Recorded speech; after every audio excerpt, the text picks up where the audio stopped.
ಶ್ರೀ ಗುರುಭ್ಯೋ ನಮಃ. ಪರಮ ಗುರುಭ್ಯೋ ನಮಃ.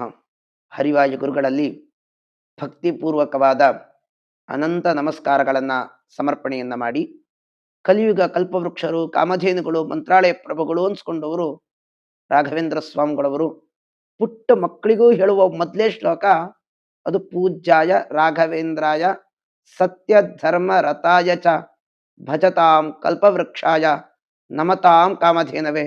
ಅಂತೂ ಪುಟ್ಟ ಹುಡುಗ ಅವನಿಗೆ ಮಾತಾಡ್ಲಿಕ್ಕೆ ಬರ್ತಾ ಇದೆ ಅಂತಂದಿದ ತಕ್ಷಣ ಈ ಶ್ಲೋಕ ಹೇಳ್ಕೊಡ್ತೀವಿ. ಯಾಕೆ ಅಂತಂದ್ರೆ ರಾಯರ ಅದ್ಭುತವಾದ ಸಾಮರ್ಥ್ಯ, ಅವರ ಪವಾಡ, ಅದನ್ನು ವರ್ಣನೆ ಮಾಡಲಿಕ್ಕೆ ಸಾಧ್ಯ ಇಲ್ಲ. ಲೋಕದಲ್ಲಿ ನಮಗೆ ಯಾರಿದ್ದಾರೆ ಅಂತ ಕೇಳಿದ ತಕ್ಷಣ ಇವತ್ತು ಎಲ್ಲ ಕಡೆ ಹೇಳೋದು ರಾಯರಿದ್ದಾರೆ, ರಾಯರಿದ್ದಾರೆ. ಯಾಕೆ ಅಂತಂದ್ರೆ ಅಂತಹ ಅದ್ಭುತರಾದಂಥ ರಾಯರು ಬಂದಿರೋ ವಂಶ ಅದು ಗೌತಮ ವಂಶ. ಪೂರ್ವಾಶ್ರಮದ ಅವರ ಹೆಸರು ವೆಂಕಟನಾಥಾಚಾರ್ಯರು ಅಂತ. ಅವರ ತಂದೆಗೆ 3 ಜನ ಮಕ್ಕಳು, ವೆಂಕಟಾಂಬ, ಗುರುರಾಜಾಚಾರ್ಯರು, ನಂತರದಲ್ಲಿ ವೆಂಕಟನಾಥಾಚಾರ್ಯ.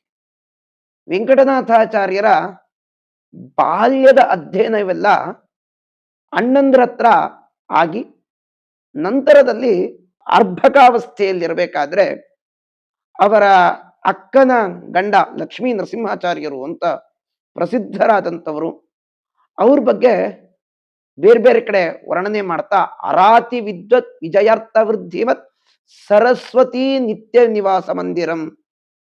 ಸರಸ್ವತಿ ದೇವಿ ಸದಾಕಾಲ ನಾಲಿಗೆಯಲ್ಲಿ ನಿಲ್ಲಿಸಿರ್ತಕ್ಕಂತಹ ಮಹಾನುಭಾವರು ಲಕ್ಷ್ಮೀ ನರಸಿಂಹಾಚಾರ್ಯರು.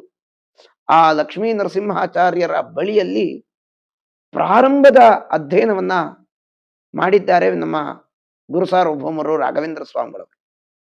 ರಾಘವೇಂದ್ರ ಸ್ವಾಮಿಗಳವರು ಓದಿದ್ದೆಲ್ಲ ಲಕ್ಷ್ಮೀ ನರಸಿಂಹಾಚಾರ್ಯರು.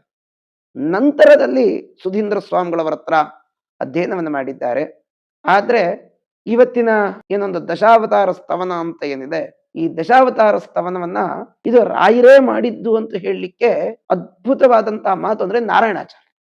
ಈ ನಾರಾಯಣಾಚಾರ್ಯ ಯಾರೂ ಅಲ್ಲ, ವೆಂಕಟಾಂಬ, ಆ ಲಕ್ಷ್ಮೀ ನರಸಿಂಹಾಚಾರ್ಯರ ಮಕ್ಕಳು ನಾರಾಯಣಾಚಾರ್ಯರು.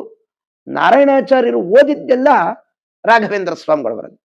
ಹೀಗೆ ಅವರ ಪರಸ್ಪರ ಅನ್ಯೋನ್ಯತೆ, ಯಾವ ವಾಕ್ಯಗಳಲ್ಲೂ ಕೂಡ ವಿರೋಧ ಕಾಣದೇ ಇರುವ ಹಾಗೆ ರೀತಿಯಲ್ಲಿ ಈ ಗ್ರಂಥವನ್ನ ರಚನೆ ಮಾಡಿದ್ದಾರೆ. ರಾಘವೇಂದ್ರ ವಿಜಯ ಅಂತ ಒಂದು ಅದ್ಭುತವಾದ ಗ್ರಂಥ. ಆ ಗ್ರಂಥದ ಕೊನೆಯಲ್ಲಿ ದಶಾವತಾರ ಸ್ತವನ ಅಂತ ಒಂದಿಷ್ಟು ಶ್ಲೋಕಗಳನ್ನು ರಚನೆ ಮಾಡ್ತಾ ಅದನ್ನು ಉಲ್ಲೇಖ ಮಾಡ್ತಾರೆ.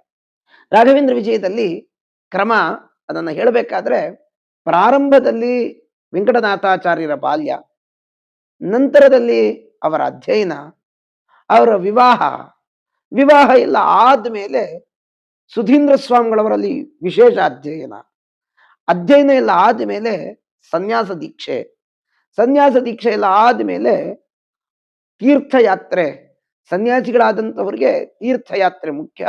ಕೊನೆಯಲ್ಲಿ ಕುಂಭಕೋಣದಲ್ಲಿ ವಾಸ ಮಾಡ್ಕೊಂಡಿರ್ತಾರೆ. ಕುಂಭಕೋಣದಲ್ಲಿ ಅವರ ದಿನಚರಿಯನ್ನ ಹೇಳ್ತಾ ಹೋಗ್ತಾರೆ.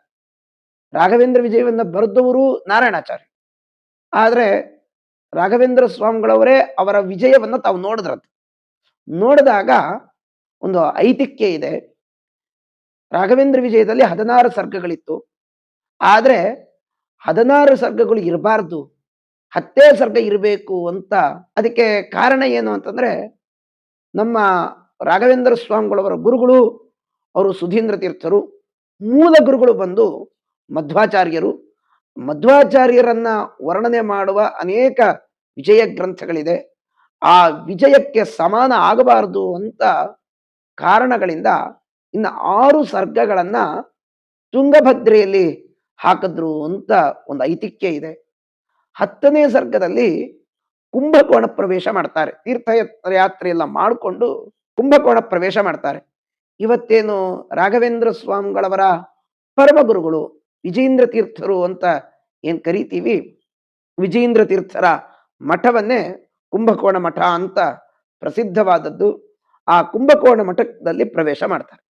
ಪ್ರವೇಶ ಮಾಡಿ ಬೆಳಗ್ಗಿನ ಜಾವದಿಂದ ದಿನಚರಿಯನ್ನ ವರ್ಣನೆ ಮಾಡುವ ಒಂದು ಸಂದರ್ಭ.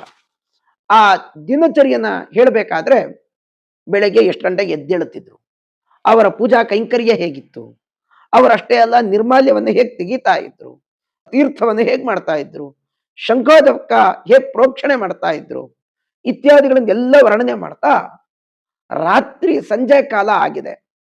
ಸಂಜೆ ಕಾಲದಲ್ಲಿ ಆ ಇವತ್ತೇನು ರಾಘವೇಂದ್ರ ಸ್ವಾಮಿಗಳವರ ಮಠದಲ್ಲಿ ಮೂಲರಾಮದೇವರು ಅಂತ ಏನ್ ಕರೀತಾರೆ, ಆ ಮೂಲರಾಮದೇವರ ಪೆಟ್ಟಿಗೆಯನ್ನ ತೊಟ್ಲಲ್ಲಿ ಹಾಕಿ ತೂಗುವ ಒಂದು ಸಂದರ್ಭ. ಅದಕ್ಕೆ ಉಂಜಾಲೋತ್ಸವ ಅಂತ ಅದನ್ನ ಕರೀತಾರೆ.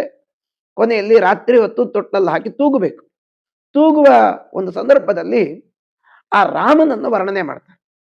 ನಮ್ಮ ಅದ್ಭುತವಾದಂತಹ ಭಾರತೀಯ ದರ್ಶನಗಳಲ್ಲೇ ಒಂದು ವಿಚಿತ್ರವಾದದ್ದು, ದೇವರನ್ನ ತುಂಬಾ ಅದ್ಭುತವಾದ ಸ್ಥಾನಕ್ಕೆ ಕೊಂಡವರು ಎಲ್ಲಾ ದಾರ್ಶನಿಕರು.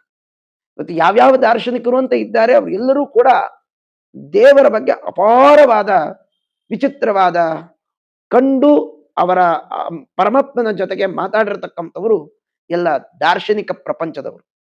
ಆ ದಾರ್ಶನಿಕ ಪ್ರಪಂಚದಲ್ಲಿ ದೇವರಲ್ಲಿ ವಿಭಾಗ ಮಾಡಲ್ಲ. ಮತ್ತು ನಮ್ಗೆ ಇವತ್ತೆಲ್ಲ ಹೇಗಿದೆ ಅಂತಂದ್ರೆ ಯಾವುದನ್ನ ಬೇಕಾದ್ರೂ ವಿಭಾಗ ಮಾಡ್ತೀವಿ, ಆದರೆ ದೇವರಲ್ಲಿ ಮಾತ್ರ ವಿಭಾಗ ಮಾಡಲ್ಲ. ಆ ದೇವರನ್ನ ರಾಮನನ್ನ ಹಾಕಿ ತೊಟ್ಟಲ್ಲಿ ಹಾಕಿ ತೂಗುವ ಒಂದು ಸಂದರ್ಭ. ಆ ರಾಮ ರಾಘವೇಂದ್ರ ಸ್ವಾಮಿಗಳವರಿಗೆ ಹೇಗ್ ಕಂಡ ಅಂತಂದ್ರೆ ಅದನ್ನು ವರ್ಣನೆ ಮಾಡ್ಬೇಕಾದ್ರೆ ಏನು ರಾಘವೇಂದ್ರ ಸ್ವಾಮಿಗಳವರು ರಚನೆ ಮಾಡಿರ್ತಕ್ಕಂತಹ ಶ್ಲೋಕಗಳೇನಿತ್ತೋ ಅದನ್ನು ಕೂಡ ಸಂಗ್ರಹ ಮಾಡಿ ನಮ್ಮ ನಾರಾಯಣಾಚಾರ್ಯರು ಆ ರಾಘವೇಂದ್ರ ವಿಜಯ ಅಂತ ಅದ್ಭುತವಾದ ಗ್ರಂಥದಲ್ಲಿ ಸೆರೆ ಹಿಡಿದಿದ್ದಾರೆ. ಸಾಕ್ಷಾತ್ ರಾಘವೇಂದ್ರ ಸ್ವಾಮಿಗಳವರಿಗೆ ವಿಶೇಷವಾಗಿ ಆ ರಾಮನನ್ನ ನೋಡ್ತಾ ಇದ್ದಾರೆ. ರಾಮ ಹೇಗ್ ಕಂಡ ಅಂತಂದ್ರೆ